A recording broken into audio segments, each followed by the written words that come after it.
commencer? Ok, c'est parti. Bonjour à tous, je suis Karine du ministère de l'Éducation. Je m'occupe de l'intégration des enfants dans le système scolaire de 3 à 18 ans. Je voudrais vous expliquer un petit peu en fait quelles sont les principales différences entre, un instant, je mets la caméra, entre les deux systèmes scolaires. Et puis si vous avez des questions, n'hésitez pas à me les poser. On est là pour ça, pour répondre à toutes vos questions. Ok, alors, j'ai une petite présentation à vous faire. Ah, je ne peux pas... Arié? On va t'autoriser à pouvoir partager. En attendant, tu peux commencer comme ça, le temps qu'on règle techniquement. D'accord, ok. Alors, pour commencer, voilà. En gros, le système scolaire en Israël, les inscriptions, elles se font à la mairie en fonction de là où on habite. C'est-à-dire que pour pouvoir s'inscrire dans un GAN, c'est-à-dire de 3 à 6 ans, et dans une école primaire ou secondaire, il faut être physiquement sur place et avoir une quittance de loyer, une preuve de domiciliation pour avoir une école en fonction de là où on habite. À partir du moment où vous avez rendez-vous à la mairie pour inscrire les enfants et vous avez une adresse, vous pouvez choisir ce qu'on appelle le courant religieux. Alors là, j'ai vraiment besoin de partager mon écran. J'espère que ça va se faire bientôt. En fait, le système public de l'éducation en Israël est divisé en 3 courants principaux: le courant laïque, le courant religieux et le courant orthodoxe. Le courant laïque, c'est en fait plus ou moins une mauvaise traduction, puisque le pays Israël n'est pas un pays laïque. Donc, il y a quand même des études de Bible dans le milieu laïque et une certaine représentation des valeurs juives et des fêtes qui sont enseignées dans l'école. Mais il n'y a aucune restriction vestimentaire, ni aucune activité dite religieuse comme la prière dans ces écoles. Si vous passez dans le milieu... attendez, excusez-moi. Ça y est, je peux partager. Voilà, c'est beaucoup mieux comme ça. Voilà, comme ça, vous voyez mon tableau. Alors, si vous allez dans le courant qui se dit religieux mamlarti, mamlarti ça veut dire d'État. En fait, toutes ces écoles qui sont dites officielles sont des écoles qui sont sous contrat. Elles font le programme du ministère de l'Éducation. Elles font le même programme, c'est-à-dire qu'à la fin, tout le monde fait le même bac. Et elles sont divisées, ces écoles, en 2 courants: religieux plus léger, religieux plus accentué, c'est-à-dire que les filles et les garçons sont séparés et il y a plus d'heures d'études juives. À part ça, il y a le courant orthodoxe. Une partie sont sous contrat, une partie ne sont pas sous contrat. La plupart des écoles orthodoxes en Israël sont des écoles dites indépendantes, c'est-à-dire elles font partie de l'éducation nationale, elles ont l'autorisation, elles sont reconnues comme écoles, elles sont subventionnées par le ministère, mais elles ont une certaine liberté au niveau des programmes. C'est-à-dire que si vous choisissez le courant Haredi, il faut bien vérifier ce que vous désirez, si ce que vous attendez de l'école se passe vraiment, si les matières que vous voulez que vos enfants apprennent, ça se passe vraiment. Dans le courant officiel, c'est automatique. Dans le courant indépendant, ce n'est pas forcément automatique. Il faut être un petit peu plus vigilant. Il y a des écoles où ça se passe et il y a des écoles où ça ne se passe pas. Voilà. Donc, en fait, vous pouvez choisir, c'est un droit qu'ont les parents, de choisir un courant religieux. Est-ce que quelqu'un a une question? Voilà. Donc, ça, c'est une des premières différences avec le système scolaire israélien. La deuxième différence dont je voudrais vous parler, c'est qu'en fait, le cursus est un petit peu différent. Les écoles, la 6e appartient encore aux primaires en Israël, c'est-à-dire que le collège ne commence qu'en 5e. Dans la plupart des villes, on passe de la 5e à la terminale dans une seule école. Dans certaines villes comme Ra'anana, par exemple, il y a une séparation entre les collèges et les lycées, comme en France, c'est-à-dire de la 5e à la 3e et ensuite de la seconde à la terminale. Alors, les premiers jours de l'intégration des enfants, comment ça se passe les premiers jours à l'école? Ils sont directement intégrés dans leur classe, dans une classe, et c'est sûr que les 2-3 premiers jours, ils ne vont pas trop comprendre ce qui se passe, mais dès le départ, il y a quelqu'un qui va s'occuper d'eux et qui va les sortir. C'est-à-dire que nous, en tant que ministère, on donne un budget en heures aux écoles et on leur demande d'enseigner l'hébreu aux enfants et de les préparer en 1 an, en 2 ans pour les plus grands, de les préparer à une intégration complète dans la classe et à un suivi normal des cours. Donc, les aides que donne le gouvernement, en fait, c'est un hébreu intensif la première année dans le primaire et pendant les 2 premières années dans le secondaire. Après, pour les plus grandes classes, c'est un bac spécial Olim. Une petite bourse qui s'appelle Salklita. Maintenant, Salklita, c'est donné par le ministère de l'intégration, mais il y a aussi une petite bourse qui arrive dans l'école pour réduire les frais de scolarité des premiers mois et qui couvre aussi l'allocation des livres, puisqu'en Israël, les livres scolaires se louent à l'année. Vous m'arrêtez s'il y a des questions. Hein. Ensuite, la journée type en Israël. Alors, on étudie en Israël du dimanche au vendredi. Okay, et on a après donc prière pour les écoles religieuses et ensuite 2 cours et enfin la récréation principale. C'est-à-dire que vers 10 heures, les élèves ont la plus grande récréation de la journée et c'est là où ils mangent. Il n'y a pas en général de repas de midi. Chacun vient avec sa boîte et son repas. Et en général, c'est un sandwich protéiné, des fruits, des légumes. Mais c'est la pause repas. C'est un petit peu difficile quand on vient de France. Ce n'est pas l'heure à laquelle on a l'habitude de manger. Mais ensuite, c'est à 10 heures, c'est la grande pause du repas. Ensuite, il y a de nouveau des cours jusqu'à midi. Il y a une petite récréation. Et enfin, cours jusqu'à la fin des cours. Maintenant, en général, les cours se terminent vers 13-14 heures. Si c'est dans des écoles plus religieuses où il y a plus d'heures de Kodesh, alors la journée est plus longue. Mais en général, la journée est assez courte en Israël puisque c'est 6 jours par semaine, donc c'est plus court. Qu'est-ce qu'on fait l'après-midi? Question que beaucoup de parents se posent. En général, il y a des solutions. D'abord, il y a des solutions pour tous les parents qui travaillent. Il y a des enfants sont pris en charge ou bien par l'école pour les petites classes, ou bien par la mairie, ou bien par des parents dont c'est leur métier d'accueillir les enfants après l'école et de les garder jusqu'à ce que les parents arrivent. Il y a toujours une solution.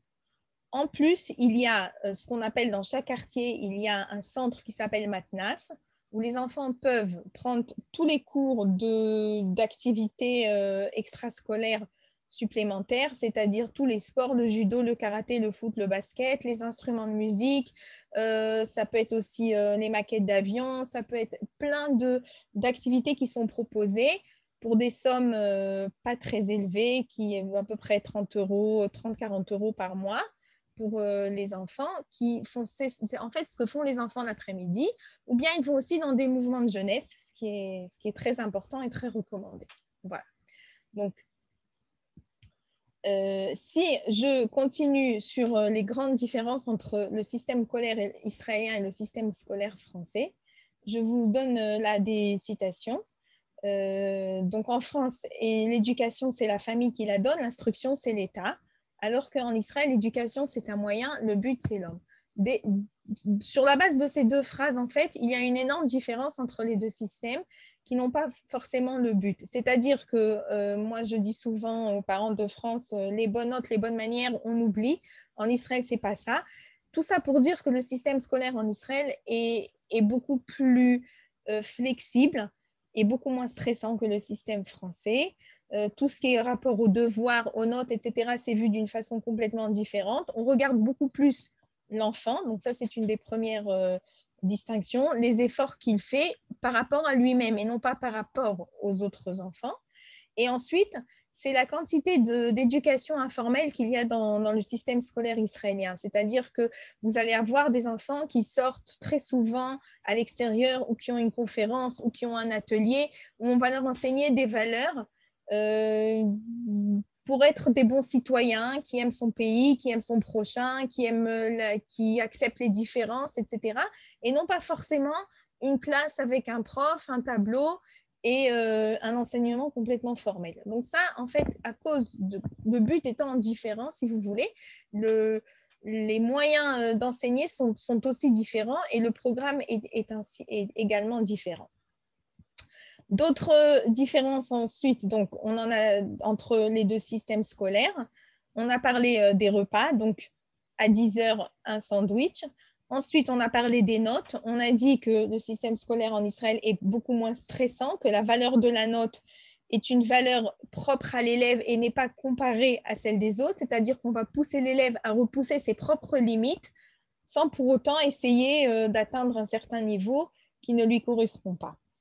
Les vacances, alors les congés scolaires sont également complètement différents en Israël de la France. Les congés scolaires sont basés sur le calendrier des fêtes juives. Okay, donc, il n'y a plus les vacances de Noël, il n'y a plus les vacances de février.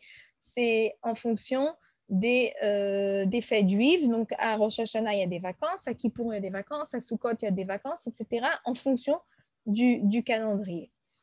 Les activités, donc j'en ai parlé aussi. Comme on a dit que le but de l'éducation en Israël était différent, il y a énormément d'activités extrascolaires, de sorties, de conférences, d'ateliers. Voilà, par exemple, je vous montre une photo un peu qui peut paraître choquante quand on vient de France, des enfants, une classe, sur le compte des heures de classe, qui sont sortis nettoyer la forêt, parce que c'est important, c'est une valeur importante, c'est une valeur d'abord c'est l'écologie, c'est l'amour de sa terre, c'est la solidarité, c'est le travail d'équipe. Il y a énormément de valeurs dans ces 2 heures où les enfants sont sortis nettoyer. Quand on vient de France, on pense que c'est une perte de temps, qu'on n'est pas dans la classe avec son professeur, mais en Israël, c'est complètement différent. Voilà. Alors, je dis ça parce que souvent, quand on fait son alia, on a du mal à comprendre et on dit cette école, ils font rien, ils étudient rien, ils sont tout le temps en sortie, etc. C'est pas cette école, c'est tout le système qui est comme ça. Et vous pouvez faire confiance parce que ça marche. On est le pays au monde où il y a le plus d'ingénieurs par tête de pile. Voilà, alors quelque part, ça marche. Une autre différence qui est entre les écoles françaises et israéliennes, c'est qu'il y a des personnes dans les écoles israéliennes qui n'existent pas en France. La première personne, c'est ce qu'on appelle le mechaner, okay, c'est-à-dire le prof principal. Alors, en France, ça existe le prof principal, mais ils n'ont pas du tout le même travail, puisque en Israël, on donne énormément d'importance au côté sensible et affectif de l'élève. C'est-à-dire que le mechaner va le prendre entre quatre yeux, le faire parler et comprendre ce qui se passe chez lui, s'il est heureux, s'il est bien dans sa peau, s'il a des amis, s'il n'y a pas de problème, sa famille, comment ça va. Le mechaner est également votre contact, c'est-à-dire la personne à qui que vous pouvez appeler à n'importe quel jour, presque à n'importe quelle heure, et vérifier que tout va bien ou si vous avez des questions à poser. Okay. Il y a une autre personne dans l'école qui s'appelle Yoetz ou Yoetzet. Si on traduit, ça veut dire conseiller. Et cette personne est responsable du bien-être de l'enfant dans l'école. Okay. Que ce soit au niveau affectif, au niveau social ou bien au niveau des études. S'il y a des difficultés, on va demander aux parents de faire un bilan et en fonction du bilan, c'est la Yoetzet qui va dire aux enseignants comment travailler avec cet enfant. S'il y a un problème de racisme, de quarantaine, etc., elle intervient dans les classes et elle fait des activités. Chaque enfant est libre d'aller lui parler et les parents aussi, bien sûr, sont libres de la contacter. Voilà. Toujours pas de questions? Ok. Alors, qu'est-ce que c'est que ça, une intégration scolaire, une intégration en Israël pour des élèves qui viennent de France? Donc, c'est 3 choses. C'est l'apprentissage, l'intégration sociale et l'intégration culturelle. l'apprentissage, c'est d'une part, bien sûr, l'hébreu, atteindre un certain niveau d'hébreu, mais c'est aussi combler des lacunes, des choses qu'on n'a pas appris en France. Okay, par exemple, l'anglais s'apprend depuis les petites classes en Israël, donc il va falloir compléter certaines lacunes, et aussi apprendre les méthodes de travail israéliennes, par exemple en maths, où le multiplier, ce n'est pas le même que le X, le point, la virgule, etc. C'est différent d'un pays à l'autre. Donc tout ça, en fait, c'est l'apprentissage. Et la langue de l'hébreu, et combler les lacunes, et apprendre à travailler selon les méthodes israéliennes. L'intégration sociale, c'est d'arriver à se faire des amis israéliens, à être intégré, ne pas rester sans arrêt dans un cocon français. C'est très important, c'est ce qu'on demande aux écoles de faire. Bien sûr, ça dépend aussi des parents. Et il ne faut pas hésiter à inviter des petits copains qui parlent hébreu à la maison. Ça se fait beaucoup et c'est très important de se faire, d'avoir une vie sociale en Israël. Ensuite, l'intégration culturelle, c'est bien sûr d'en faire des petits Israéliens, tout en respectant le patrimoine culturel de l'enfant, sa langue maternelle qu'il doit garder et améliorer chaque jour, sa culture française, bien sûr, tout en devenant à la fin un Israélien. OK. Alors, les priorités. Quand souvent on me pose cette question, comment ils vont rattraper, quand il manque les cours, comment ils vont faire? Alors, comme on a dit, le système scolaire israélien, il est beaucoup moins stressant. Et donc, on a dit, il faut pas stresser. Et la première année est une année d'intégration. On va mettre l'accent sur l'hébreu, bien sûr, c'est la priorité, et sur les maths et l'anglais, parce que ce sont ce qu'on appelle des matières à spirale, c'est-à-dire que ce sont des matières où chaque nouveau cours est basé sur des cours précédents. C'est des matières où on ne peut pas se permettre d'avoir des lacunes. Alors que les autres matières comme l'histoire, la géographie, etc., sont des matières que j'appelle à chapitre. Si pendant un an, on n'a pas étudié cette matière, on peut très bien, l'année d'après, être très bon dans cette matière. Si on n'a pas appris le Moyen-Âge la première année, la Deuxième Guerre mondiale, on sera un très bon élève. Donc, c'est ce qu'on appelle les matières à spirale. Et dans ces matières-là, qui sont d'ailleurs très lourdes au niveau de l'hébreu, on ne stresse pas la première année ni la deuxième année. On dispense les enfants au début en leur donnant la possibilité petit à petit d'intégrer leur classe. Par contre, l'hébreu, bien sûr, on a dit c'est la priorité, et les maths et l'anglais, donc s'il y a des devoirs et qu'on stresse, c'est seulement pour ces matières-là et pas pour les autres matières. OK. Alors, je vois qu'il y a des questions dans le chat, mais je vais les lire tout à l'heure. Le rôle des parents. Le rôle des parents en Israël est assez différent de France. Il y a une énorme collaboration entre l'école et les parents. C'est pas on amène les enfants le matin et on les reprend le soir. Comme il y a une certaine liberté dans le système scolaire israélien, il faut absolument que les enfants se sentent cernés, okay? Qu'ils sentent qu'il y a un contact étroit entre les parents et entre les enseignants. Alors, à deux niveaux, c'est-à-dire la première chose, on appelle ça, la première chose qu'on demande aux parents, c'est gérer les phases émotives, c'est-à-dire que parfois, on s'énerve sur l'école, on dit aux enfants, on va retourner en France à cause de toi, etc. C'est quelque chose de très difficile et parfois, il y a des petites crises. Il faut savoir gérer ça et faire très attention. Et la deuxième chose qu'on demande aux parents, comme on a dit tout à l'heure, c'est d'être un partenaire de l'école. C'est-à-dire qu'il y a ce triangle, en fait, entre les parents, les élèves et les enseignants, et qui est sans arrêt en contact. Il y a des groupes WhatsApp de la classe avec les enseignants, il y a des groupes WhatsApp avec les enseignants. Il y a énormément d'activités. On demande aux parents sans arrêt de venir, de participer. Pourquoi pas aussi participer au comité de parents d'élèves? Ce n'est pas parce qu'on vient d'arriver qu'on ne peut pas très facilement, on peut s'intégrer et être partenaire complet de l'école. Et comme je vous l'ai dit, c'est très important que les enfants se sentent cernés. Voilà. Alors, on a fait un petit contrôle, ok? Et qu'est-ce qu'il faut faire et ne pas faire? Alors, partager avec ses enfants ses questions et hésitations sur le système éducatif israélien. Alors, bien sûr, ne pas faire. Manifester sa confiance en l'école, on l'a dit.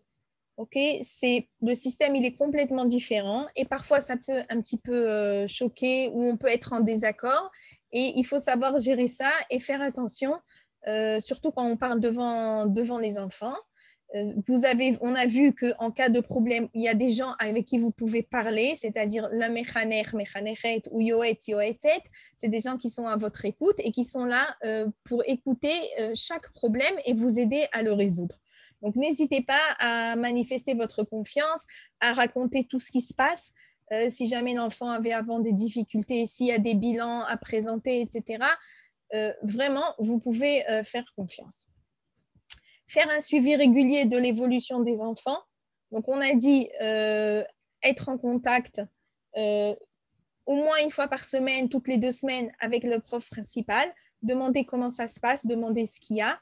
Il y a aussi maintenant des plateformes informatiques, c'est-à-dire que chaque école a une plateforme informatique. Alors, c'est un peu difficile au début quand on ne sait pas l'hébreu, mais c'est très important de rentrer. Vous allez recevoir un code et vous pouvez rentrer et suivre ou pas vos enfants, c'est-à-dire s'ils n'ont pas fait les devoirs, s'ils sont arrivés en retard, s'ils n'avaient pas leur cahier, les notes qu'ils ont reçues, vous pouvez tout savoir sur la vie scolaire de vos enfants sur cette plateforme.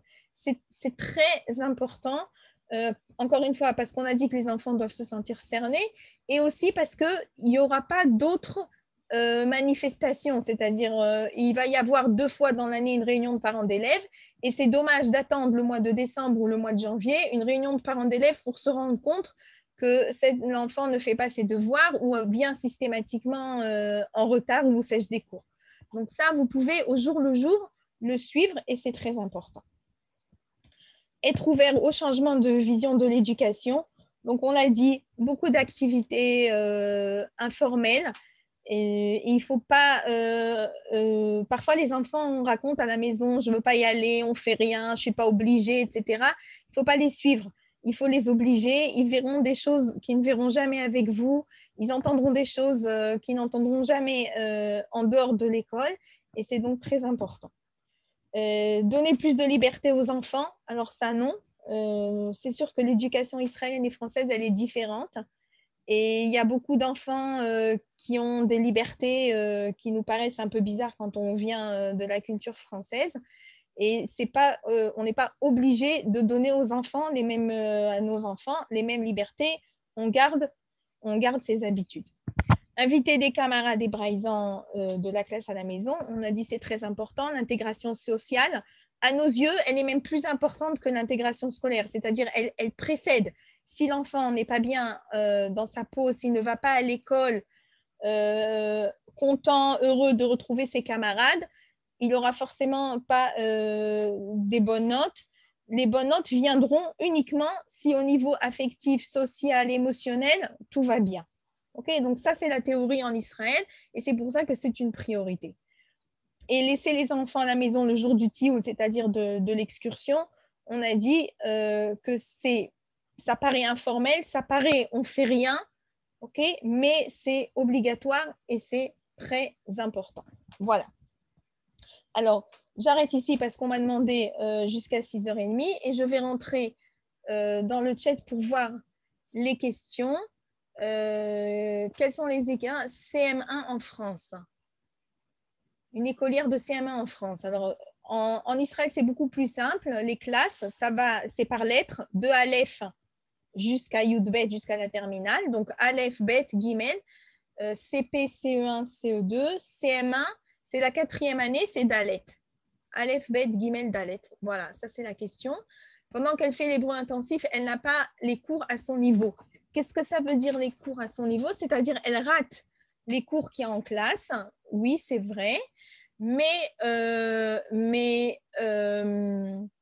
d'abord, on ne les sort pas des cours de maths, d'anglais, de gym, de musique, de travaux manuels, etc. On les sort seulement des cours qui sont lourds en hébreu, ok, et qui sont les matières, comme on a dit, les matières à chapitre, les matières qui sont facilement rattrapables et qui sont légèrement dispensées la première année. Gymnastique rythmique, oui, c'est possible aussi l'après-midi dans le matna, c'est possible également. Voilà. Est-ce que quelqu'un a d'autres questions? Il nous reste 3 minutes pour poser des questions. Je suis à votre écoute. Alors, concernant les enfants handicapés, alors, il y a toutes sortes de handicaps, ok? Ça peut être depuis la dyslexie jusqu'à l'handicap un peu plus lourd physique ou moteur. Dans chaque mairie, je vous ai dit au début que les inscriptions se font à la mairie. Dans chaque mairie, il y a un service d'éducation spécialisé avec une commission. Et donc, vous venez avec vos bilans, ok, avec tous les papiers que vous avez de France, et vous demandez dès que vous arrivez, vous demandez à ce service, avec l'aide des coordinateurs d'ALIA, vous demandez une réunion de cette commission. Et la commission vous donnera une école. Maintenant, quand il y a 3 sortes, il y a une nouvelle loi qui est sortie en Israël qui laisse aux parents le choix de l'école pour leurs enfants qui ont un handicap. Ça veut dire l'enfant peut être dans une structure d'éducation spécialisée ou bien dans une classe d'éducation spécialisée dans une structure dite normale, ou bien dans une classe tout à fait normale. Les parents ont ce choix en Israël, et en fonction de ce choix-là, la commission de la mairie va les adresser à une école ou à une classe, parce que la mairie, en fait, elle va rassembler dans la même classe les enfants qui ont les mêmes difficultés. Okay, c'est-à-dire, si c'est un enfant qui a un handicap comme ça et un autre d'un autre, ils ne vont pas les mettre ensemble. Parfois, ça se fait même en collaboration avec d'autres villes, avec des villes voisines, où on travaille ensemble pour regrouper dans la même classe les enfants qui ont le même problème. Voilà. Et alors, pour ce qui est de l'équivalence des diplômes, je ne peux pas vous répondre, ce n'est pas mon domaine. Je ne sais pas comment les assistantes, tout ce qui est, comment ça s'appelle, les assistantes qui sont dans les classes pour les enfants qui ont un léger handicap, AVC, je crois que ça s'appelle, AVS, voilà, AVS. Merci, les AVS. Sont des employés par la mairie. C'est-à-dire que si, par exemple, on prend la décision que l'enfant sera dans une classe, dans une école normale, dans une classe spécialisée ou dans un établissement, dans une classe complètement normale et qu'il a le droit à une AVS, c'est employé par la mairie. Donc, je ne peux pas vous dire, moi, je suis du ministère de l'Éducation, je ne peux pas vous dire les conditions pour travailler dans ça. Mais en tout cas, on en cherche tout le temps. Ça, je sais que c'est très demandé. Question. Alors, est-ce qu'il faut refaire tous les bilans? Non, il n'y a pas besoin de refaire les bilans, il faut les faire traduire.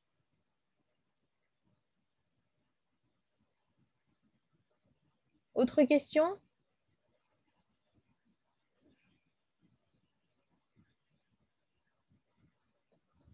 C'est tout?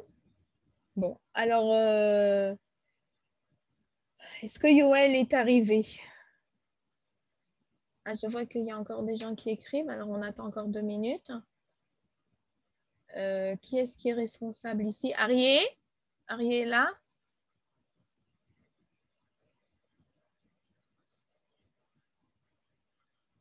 Arié? Bon, alors, il y a un deuxième monsieur qui doit faire une conférence sur les internats en Israël et je crois qu'il n'est pas là. Alors, je vous demande une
2 petites minutes, on va se reconnecter.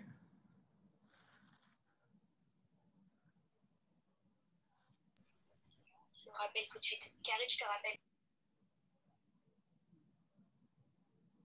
Alors, il y a Monsieur Yoel Grumba qui doit faire maintenant son petit exposé sur les internats. Donc, on attend qu'il se connecte. En attendant, si vous avez des questions, avec plaisir.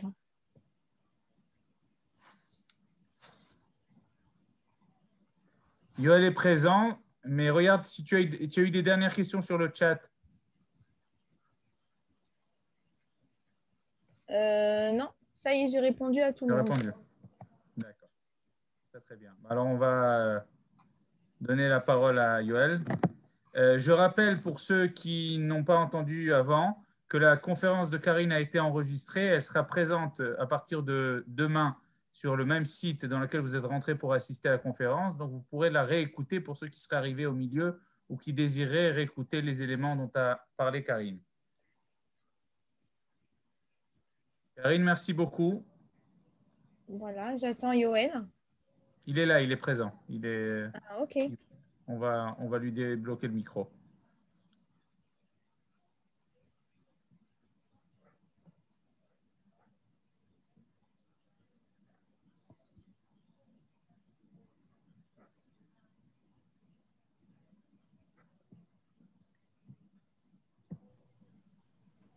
Yoel, tu nous entends? Oui. Oui. Voilà. Shalom, shalom. Shalom. C'est ta conférence. Nous allons t'enregistrer dans quelques instants. Comme ça, la conférence pourra être vue après sur le site. OK. OK. Peut-être juste en attendant.